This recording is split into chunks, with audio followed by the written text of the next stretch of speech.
Ayşe Berktay is a remarkable person who is really a compelling figure for PEN. She's a translator, she's a writer, and she's an advocate and activist whose passions really have focused on language. And she's committed through translation to bringing information and ideas across cultures.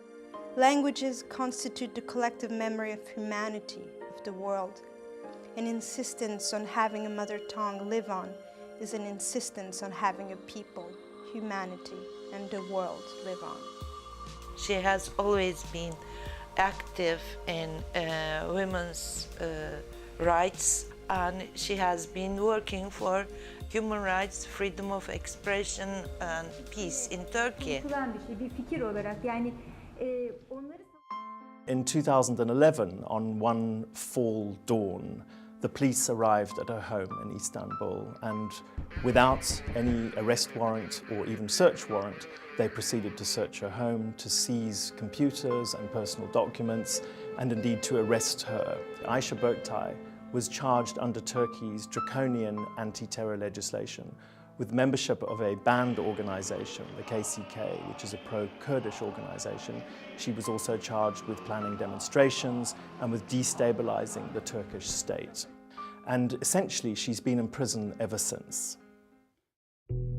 The prison we were with Ayşe, two people staying in one small room. The heating was not very good, so we had problems during winter. We are old, and the doctors there are not attentive.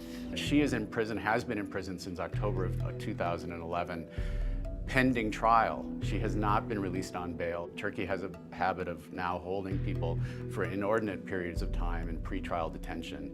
Ayşe Berktay is one of an extraordinarily high number of Turkish authors and journalists, about 130 now by our count, who are either in prison or on trial under Turkey's anti-terror laws. So the moment you say something that the government doesn't like, you are so easily labeled as a terrorist. Ayşe is not a terrorist. She's against violence, and she has dedicated her whole life to the hope of peace and women's rights and human rights. In Turkey, we have brilliant minds and spirits like Ayşe, who has been pressured and intimidated. It's not only about the freedom of expression, it's about this trend that is going on in Turkey. This past November, a very large delegation from the PEN World internationally traveled to Turkey specifically to meet with government officials to express PEN's alarm about this big surge in arrests of writers and journalists in Turkey. They went and visited our president, Mr. Gül. And this was a very positive step, I believe. The president also wasn't so happy with what was happening in this country. And they had a very healthy dialogue.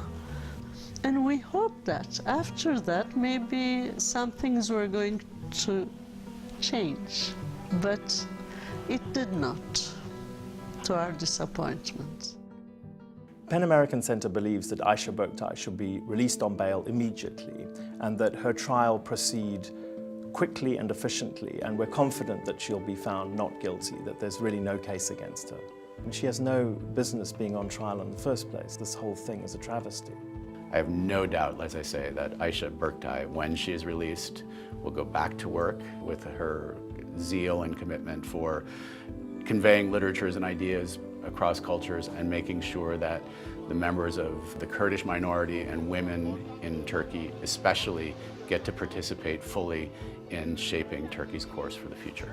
Turkey is a key country in a very volatile region, and it's seen now as this sort of beacon of the modern democratic state. And they do respond when a case has its profile raised, and our hope is that we can raise her profile to the extent that the trial progresses and that she's released. It's crucial that an organization like PEN be able to stand with people like Ayşe Berktay, who are risking their lives, putting themselves on the front lines, and they can do so knowing that PEN is behind them, that we are going to be as forceful, as visible, and as active a force as we can be to ensure that their basic rights are protected. We're behind you.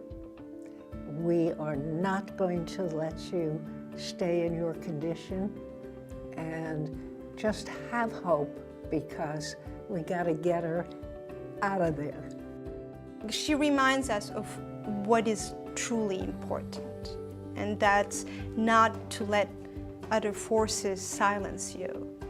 If I were in her shoes, and if I were in the darkness where she is, I would be happy that an organization like PEN heard my voice.